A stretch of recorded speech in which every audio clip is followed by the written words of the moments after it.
Director elections for 54 tea factories under the management of the Kenya Tea Development Agency will take place on 3rd of November 2020. This follows the ruling of the High Court in Nairobi yesterday that dismissed a petition by the government to stop the planned elections. The director's nomination elections had been thrown into a disarray after the government filed the petition in July seeking to stop the elections.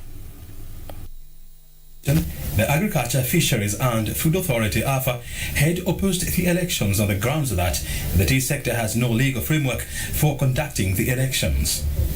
AFA argued that there was no legal basis under which the elections would be conducted since the tea regulations of 2020 were suspended by the High Court in Mombasa.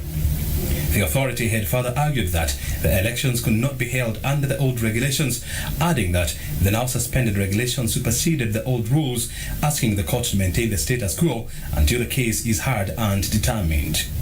However, High Court Judge Anthony Murima on Thursday dismissed the applications on the grounds that the tea sector has no legal framework for conducting the elections.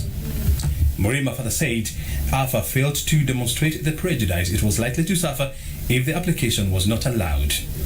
This paves way for 54 tea factories to elect 108 new directors to manage tea affairs for the next 3 years.